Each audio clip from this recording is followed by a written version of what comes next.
गांव का नाम था बरगांव। हरी भरी खेतों से घिरा, चारों तरफ आम के बाग और बीच में एक शांत सी पोखर, जहां शाम होते ही बच्चे नहाने उतरते और औरतें पानी भरने आतीं। वहीं पोखर के किनारे एक कच्चा रास्ता था, जिससे होकर हर दिन राघव गुजरता था। राघव उस गांव का सीधा सादा लड़का था। दिन भर खेत में काम करता, रात में घर के बाहर चारपाई पर लेटकर आसमान गिनता। जिंदगी बहुत साधारण थी, पर उसके भीतर एक अजीब सी गहराई थी, जो उसे बाकी सब से अलग बनाती थी। एक दिन गांव में एक सफेद जीप आकर रुकी। जीप से एक लड़की उतरी, साफ सुथरे कपड़े, शहर जैसा लहजा, पर आंखों में किसी अधूरेपन की झलक। नाम था अनामिका। वो अपने ननिहाल आई थी, कुछ दिन की छुट्टियां बिताने। गांव वालों के लिए वो किसी फिल्म की हीरोइन जैसी लग रही थी, और राघव के लिए वो किसी दूसरी दुनिया की थी। पहले कुछ दिन वो बस दूर से देखता रहा, जब वो पोखर किनारे बैठकर किताब पढ़ती या जब वो खेतों की तरफ घूमने जाती। राघव कभी पास नहीं गया, पर उसका मन जैसे हर पल उसी के इर्द गिर्द रहने लगा। एक दिन दोपहर को, जब तेज धूप थी, अनामिका खेत की मेड़ से होकर गुजर रही थी। पैर फिसला और वो पानी से भरे खेत में गिर पड़ी। राघव, जो वहीं पास में हल जोता रहा था, दौड़कर उसे उठाया और धीरे से किनारे बैठा दिया। वो लम्हा बहुत छोटा था, पर दोनों की धड़कनें जैसे उसी पल एक हो गईं। उस दिन के बाद कुछ बदल गया। अब जब भी अनामिका पोखर की तरफ जाती, राघव वहीं होता, कभी पानी में बैल धोते हुए, कभी बस किनारे बैठा हुआ, और हर बार उनकी नजरें कुछ पल के लिए मिल जातीं। वो नजरों का मिलना जैसे कोई अधूरा संवाद था, जो शब्दों की जगह एहसास से भरा था। दिन बीतते गए। अनामिका अब गांव की मिट्टी में रमने लगी थी। वो अब पायल पहनती, चुन्नी ओढ़ती और घर की छत पर बैठकर शाम को वही लोकगीत सुनती जो राघव गाता था। धीरे धीरे दोनों एक दूसरे की जिंदगी का हिस्सा बनते गए। गांव की गलियों में लोग बातें करने लगे, शहर की लड़की है, ज्यादा मत जुड़ो। पर राघव का दिल अब किसी की नहीं सुनता था।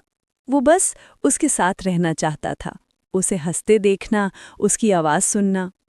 एक शाम, जब खेतों में सूरज ढल रहा था, हवा में मिट्टी की खुशबू थी, अनामिका पोखर के पास बैठी थी। राघव दूर से आया और कुछ दूरी पर बैठ गया। दोनों कुछ बोले नहीं, बस खामोशी में सब कुछ था, पहचान, अपनापन और वो एहसास जो शायद पहली बार किसी ने महसूस किया था। उस दिन के बाद वो हर शाम वहीं मिलते, कभी चुप रहते, कभी मुस्कुराते, कभी बस एक दूसरे की मौजूदगी में सुकून ढूंढते। वो रिश्ता किसी नाम का नहीं था, पर दोनों के लिए वो सबसे सच्चा था। गांव की वो साधारण सी जिंदगी अब राघव के लिए किसी जादू से कम नहीं थी। हर दिन उसकी शुरुआत अनामिका के ख्याल से होती और अंत उसकी याद में। उसे एहसास हुआ कि कभी-कभी जिंदगी किसी किताब की तरह नहीं चलती, वो मिट्टी में उगती है और किसी की मुस्कान से महक उठती है। बरगांव का मौसम अब बदलने लगा था। बरसात का वक्त था, खेतों में हरियाली छाई हुई थी और हवा में गीली मिट्टी की खुशबू फैली हुई थी। वो खुशबू जो किसी पुरानी याद की तरह दिल में उतर जाती है। अनामिका अब गांव में घुल चुकी थी। वो सुबह तालाब से पानी लाती, घर की औरतों से बातें करती और शाम को राघव की खेत के मेड़ पर जाकर बैठती। राघव हर दिन उसकी राह देखता, कभी पेड़ के नीचे, कभी पोखर के पास। वो जहां होती, उसकी दुनिया वहीं सिमट जाती। अब उनके बीच बातें नहीं, बस एहसास चलते थे। कभी राघव मिट्टी पर कुछ लिखता, वो मुस्कुराकर मिटा देती। कभी वो बालों में फूल लगाती, तो राघव बस देखता रहता, जैसे कोई पवित्र दृश्य उसकी आंखों में बस गया हो। दिन बीतते गए और वो एहसास अब दिल से आगे बढ़ गया था। अब वो दोनों एक दूसरे की सांसों में बसने लगे थे। शाम ढलते ही जब चारों ओर सन्नाटा होता, तो अनामिका के मन में राघव की छवि उतर आती। वो सादा चेहरा, वो मिट्टी से भरे हाथ, वो सच्ची मुस्कान, जो उसे हर पल अपने पास महसूस होती। एक रात बारिश बहुत तेज थी। आकाश बिजली से चमक रहा था और अनामिका अपनी छत पर खड़ी थी। हवा में नमी थी और दिल में एक बेचैनी। अचानक वो नीचे उतरी और खेत की ओर चल पड़ी, वहीं जहां राघव अक्सर रहता था। राघव उस समय अपनी झोपड़ी में था। बारिश की बूंदें उसके बालों से टपक रही थीं और तभी वो आई, भीगी हुई, थकी हुई, पर आंखों में एक सुकून लिए। उस रात दोनों बहुत देर तक खामोश रहे, ना कुछ कहा ना सुना, बस बारिश की आवाज थी और दिलों की धड़कनें। वो एक पल ऐसा था जहां लफ्जों की जरूरत नहीं थी। धीरे धीरे वो उसके करीब आई और बस इतना हुआ कि दो धड़कनें एक हो गईं। वो रात ना किसी वादा थी, ना किसी गुनाह की तरह महसूस हुई। वो बस एक अधूरा सपना था जो पूरा हो गया। दोनों में कोई बनावट नहीं थी, सिर्फ सच्चाई थी। एक ऐसा मिलन जो रूह से शुरू होकर जिस्म तक चला गया। सुबह जब सूरज निकला, दोनों पोखर किनारे बैठे थे। हवा में अब भी बारिश की ठंडक थी और दोनों के चेहरों पर वो हल्की मुस्कान जो सिर्फ प्यार की तृप्ति के बाद आती है। पर जिंदगी वहीं नहीं रुकती। गांव की फुसफुसाहटें अब जोर पकड़ने लगी थीं। किसी ने देखा, किसी ने सुना और बात धीरे धीरे पूरे गांव में फैल गई। अब अनामिका के लिए वो गांव वैसा नहीं रहा था। जहां पहले लोग मुस्कुराकर देखते थे, अब नजरों में सवाल थे। और राघव, अब वो और भी चुप हो गया था। वो जानता था प्यार ने अब हदें पार कर ली हैं और इस गांव में ऐसी हदें माफ नहीं की जाती। अनामिका के ननिहाल वालों ने फैसला कर लिया, उसे शहर लौटना होगा। कहा गया, ये गांव उसके लिए नहीं है। उस रात जब वो गांव छोड़ने से पहले आखिरी बार पोखर के पास गई, राघव वहीं था, खामोश, झुका हुआ और भीगा हुआ। दोनों कुछ नहीं बोले, बस हाथों में मिट्टी थी और आंखों में वो लम्हा जो अब हमेशा के लिए याद बनकर रह जाने वाला था। सुबह का सूरज उस दिन कुछ अलग था।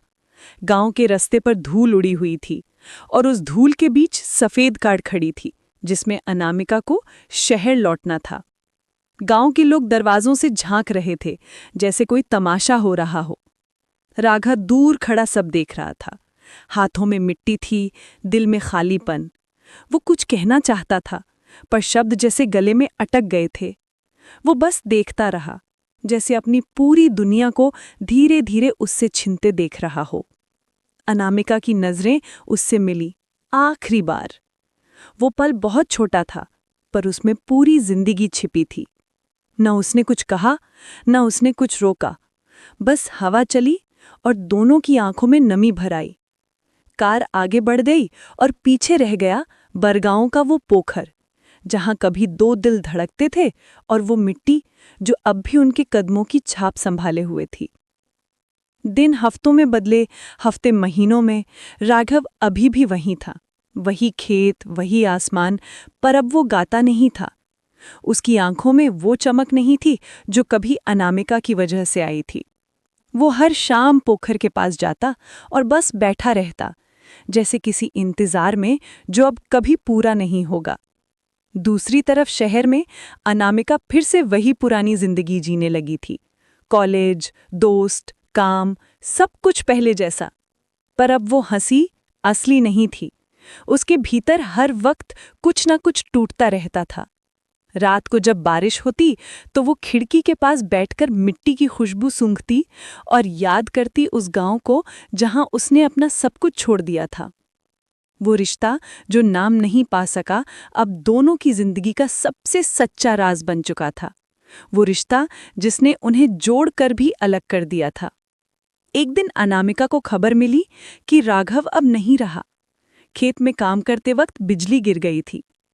लोगों ने बताया, जब उसे उठाया गया, उसके हाथ में वही मिट्टी थी जो पोखर के किनारे की थी, जहां वो और अनामिका आखिरी बार बैठे थे।